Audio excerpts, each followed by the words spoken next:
Speaking Peace in a Climate of Conflict, written by Marilyn McIntyre, narrated by Tanya Eby. Introduction. Words are instruments of survival. We hear a lot of them, from routine exchanges with family over morning coffee to the news on the car radio, from song lyrics we barely register as they play on endless loops in stores to discussions in meetings, phone calls, and, if we're lucky, good conversations with good friends. As I write this, it's not yet 8 in the morning, but I have discussed dreams with my husband, listened to the lectionary readings, heard the morning headlines, and perused a few paragraphs in preparation for the day's work. Already I have taken in more than sufficient words for a day's reflection, but many more are to come. Words, along with images, are writ large on billboards, in shop windows, and on neon signs, filling the urban landscape. On my drive to Berkeley this afternoon, I know I will see eye-catching appeals to choose a new healthcare plan, visit a casino, buy vodka or sexy blue jeans or a new smartphone, or repent and receive Jesus' forgiveness. Really? Those of us who inhabit urban and suburban environments have had to adapt to chronic word and image overload. We are assailed from every direction. Those of us who write, teach, or parent, and who play a part in public life, need, more than ever, to equip each other with words that will help us navigate the confusions and challenges of this historical moment. Our times, as a lovely passage from the Book of Common Prayer puts it, are in God's hands. Our times are also in ours. The rich, wild internet, the water crisis, widespread warfare, climate change, a polarized economy. These are the conditions in which we are to work out our salvation together, listening to one another, listening for the voice of God in the silence behind all the chatter, and telling stories and singing songs that help, even in the midst of human squalor, to make all things new. We need to learn new ways to speak peace, reclaiming words that have been weaponized and beating them into plowshares. We need to find words that comfort in the midst of new kinds of distress and sorrow, and that sustain courage in the face of large and looming threats. Life-giving conversations require a willingness to wake up, be aware, peer into the darkness, consider and consult, and open our imaginations to perilous possibilities. Because it is in that darkness that the light shines.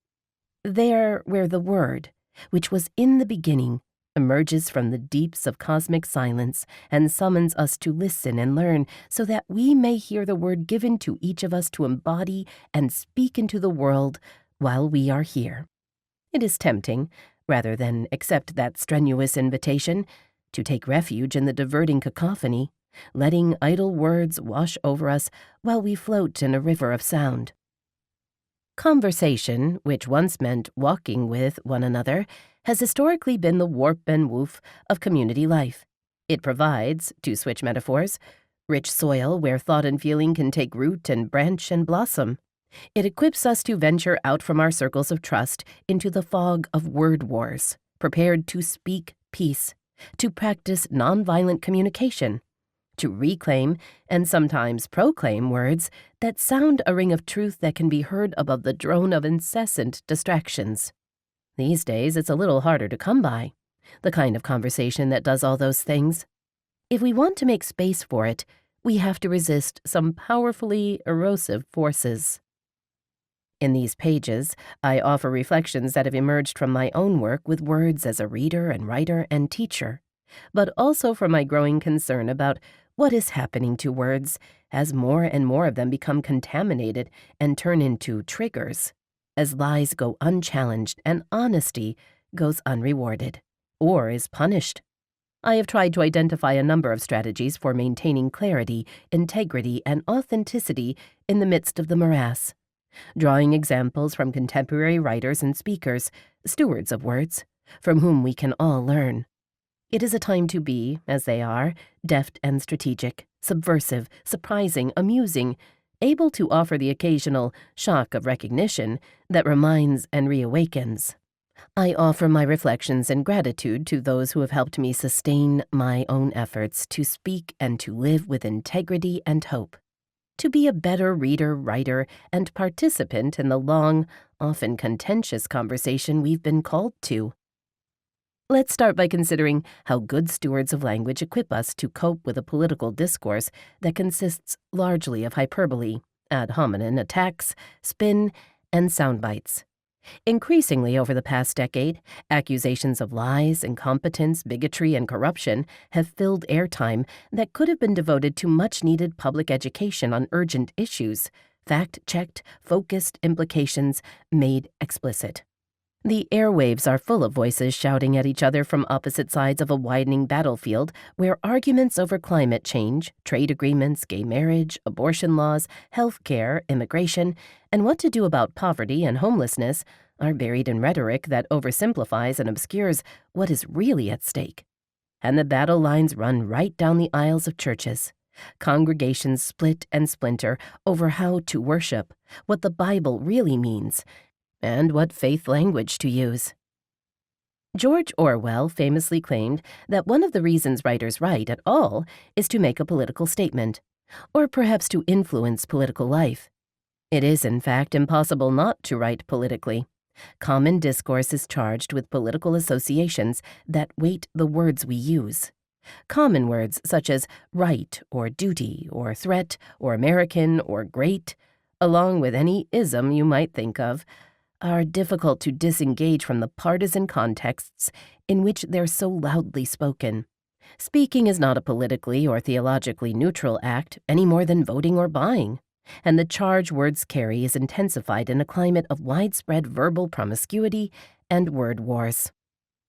Richard Mao, former president of Fuller Seminary, put it this way in his thoughtful book about civility, Uncommon Decency. One of the real problems in modern life is that the people who are good at being civil often lack strong convictions, and people who have strong convictions often lack civility.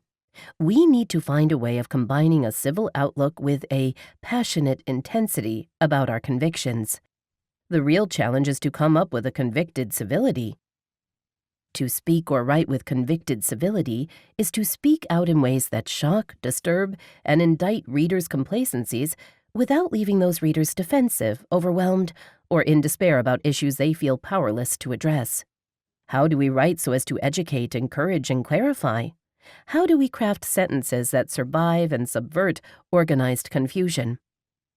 I offer the strategies in the coming pages not as an expert, and certainly not as a person who is politically or theologically neutral, but rather as a writer who is still gratefully learning from those who seem to me particularly effective in speaking truth to power, speaking for the poor, speaking up when it's needed, speaking out for those who are silenced, and speaking for the rest of us when they are the ones who are in a position to do so and who recognize the call when it comes.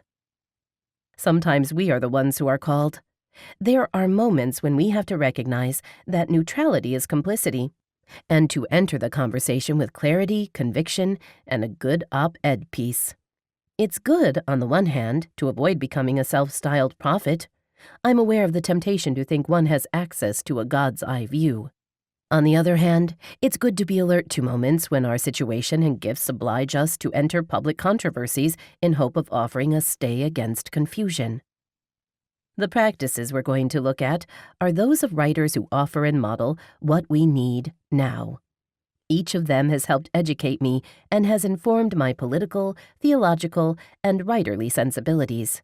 I hope these brief reflections on their ways of seeing and saying may help equip us for opportunities to speak for the common good on social media, in classrooms, in interviews, in op-ed pages, and in city council meetings, university chapel services, service club meetings, conferences, and sermons with clarity, sanity, and grace. So, let us begin by turning our attention to the challenging matter of defining our terms.